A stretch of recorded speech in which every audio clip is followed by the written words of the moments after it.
Welcome back. Just seen this. We quick one. Could be good, could be shit. Let's just go. Do you have a favorite Spielberg movie? Well, I think um, uh, It's Hook, isn't it? no, it's not Hook. I actually like Hook. I'm sorry. I think Jaws is the greatest movie ever made. Maybe not the greatest film, but it's the greatest movie Yes, sir. Wow. ever made. I actually think Jaws is the That's mental, because, like, do you mean I would say that? But I wouldn't think that other people would think that. I wouldn't have thought that fucking Tarantino would have thought that. I don't even know if I'd say it's the greatest movie ever made. It's definitely up there, like. greatest movie ever made. Not the greatest film ever made, but what's supposed to be a movie, everything that a movie is supposed to be.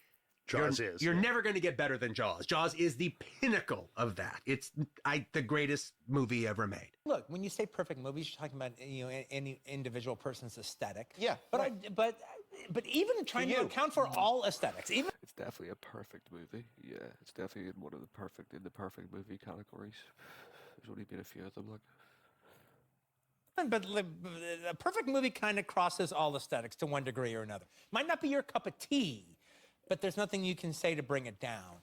And I think Jaws fits into that. Well, there's not many of them. That just bemoans that the fact that the film art form is hard. And then there's other movies that can get in its rarefied air. But as far as a movie is concerned, there's no making it better than Jaws. There's no better than Jaws.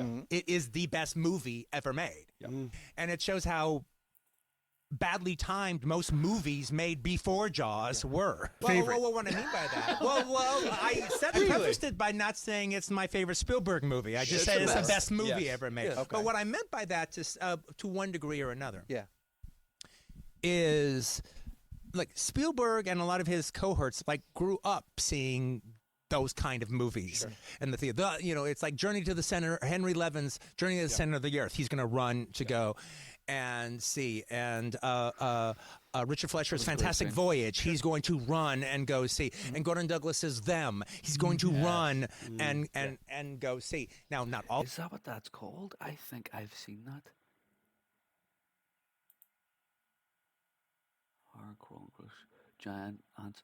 I remember seeing that when I was like fucking really young, when I was maybe like 5, and I've never been able to find it since. I thought it was called Ants or something like that there. I remember it's really hokey and like a 50s movie, but I remember when I was so young I didn't know. It freaked me out. There's a bit where like they crawl through this tunnel and the ant, the big giant ant, they can't get back and one of them gets pincered and it freaked me out. I've never been able to find that. I'm gonna watch that. This is interesting. I like listening to Tarantino talking movies. It's really good. He's really interesting. He's going to run and go see. Now, not all of those, especially in the case of the Gordon Douglas's Them, but most of them weren't directed that well. They were assignments given to journeyman directors who did their best with them. Right. All right. And that was how we were used to seeing comic book, that kind of movie experience, as opposed to a Spielberg who no, this is exactly the kind of movie he Like liked. he made it a proper fucking movie. Like, yeah, that's crazy. It is a hokey concept, a big giant shark. Like that's I've always thought that. Like it's the most ridiculous concept, but somehow it ends up being so good. This is exactly the kind of movies he was put on earth to make, and he's going to make it within an inch of his life as effective as it possibly can be. And, Michael Anderson isn't putting that kind of work in Logan's Run. Yeah. Right. Yeah. Gotcha. But at the end of the day, I think my favorite Spielberg movie, directed movie, again, with Jaws carved out on its own Mount Rushmore, all right, is Indiana Jones and the Temple of Doom. Yeah, that's another great one. I like that one.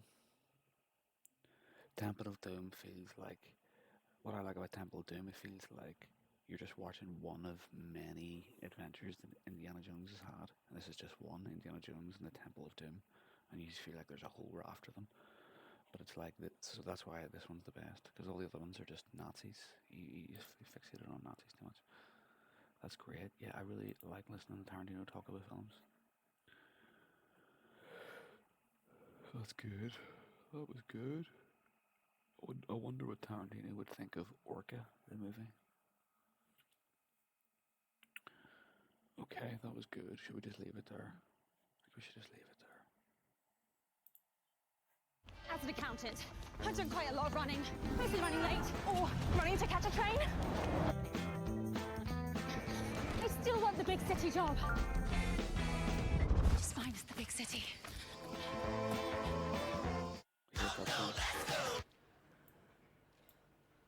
Pulp Fiction.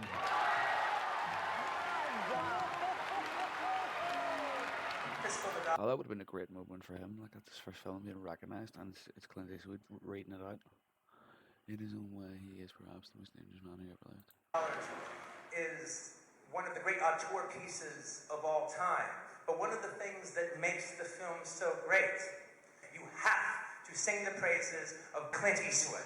The way we think of the Western icon that Clint Eastwood has become for 50 years straight to today started 50 years ago with this movie. Yeah, he's definitely the coolest guy on screen. Get 3 coffins ready. Huh? You need no more proof than to watch his big introduction scene when he kills the Baxter's men right at the beginning with one of the coolest badass fucking speeches in the history of action cinema. That is why a hero was born that day. My mistake. 4 coffins.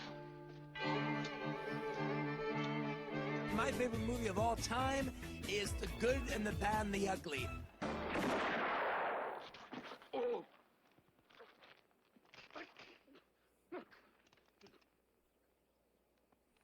If you only know Clint Eastwood from the last 20 years, since he's been an old man.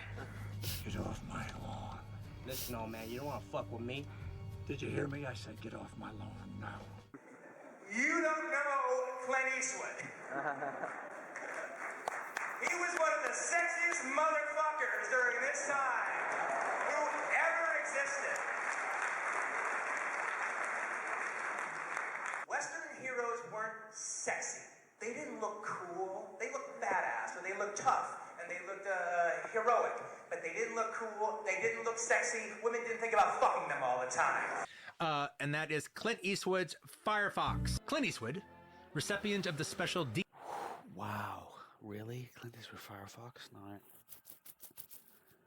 I'm gonna have to watch that one again, because it's a good 70s movie, but it's just like, it's one of those ones that when you watch when you're a kid, like, you would always be told there's a good film, and I couldn't get into it. It was really boring or something. E.W. Griffith Award for Career Achievement. It is freaky. The story is, there's parts in the film that are definitely good. The film is, Clint Eastwood is this special Air Force guy, and he has to pretend to become Russian and give him this fake identity and put in Russia and put into the military structure where they use him to become a test pilot. Or is he already Russian? Fuck, I don't even think he's already Russian. I think he's an American. So there's certain scenes you'd be freaking out here, and then he steals the plane and all. Yeah, I'm gonna have to watch it. It's definitely a Sunday film.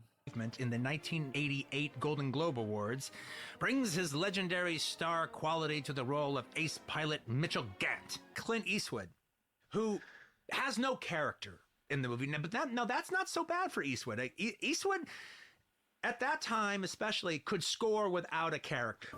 We can't take evasive action. I'm too low on fuel. Character. That's how good he is. Going in. Let's see what this baby can do. Yeah, but I mean, just Clint Eastwood, just that shit's all you need. He doesn't even need a character. That's how fucking magnetizing this guy is. He's like a reptile. He's like a shitty hairy reptile. Just crazy eyes. Like, right, let's get into this. There's no meat on its bones, but that's okay. Eastwood could score without a character because Eastwood always knew who he was and what his function in this particular movie is. Yeah, and and he looks good in the suit, and you want him to do everything. He's just Firefox is he's just a military guy. they're all kind of bland and personality void anyway. So like, do you know what I mean? It works. You're Good right. example, but another good example is Where Eagles Dare. The whole thing is that Eastwood, yeah, well, he's a Canadian in it, Yeah, actually. But yeah, that's the idea, is the fact that both He's raised, I think, in Germany Richard briefly. Burton and Eastwood speak German so well that they can put on Nazi. There's a great scene in that. There's a great scene in that film where there's like a double twist where you don't know what's going on. You don't know who's who, and are they just play acting, or is he really double crossing them? But it's like a double, triple, quadruple cross. It's fucking. It's unbelievable. It's a great film. Do you know what? I actually have to watch that again. It's one of those films when you're a kid. They were, like the bullet sounds are always those like James Bond, Sean Connery. You have all the same bullet sounds. And like the bullet sounds, the machine gun sounds are really jarring in those old films and shitty and really noisy, and like you always end up turning those kind of movies. They always seem boring, but if you watched it now, it would be great. Officers' uniforms and just hang around in taverns and talk to anybody. It's just one of those films where just Nazis getting machine gunned with just when it all kicks off. Get away with it. Drop that gun. Yeah, that scene. Yeah, this bit in the movie is great. Drop that Yeah, just don't.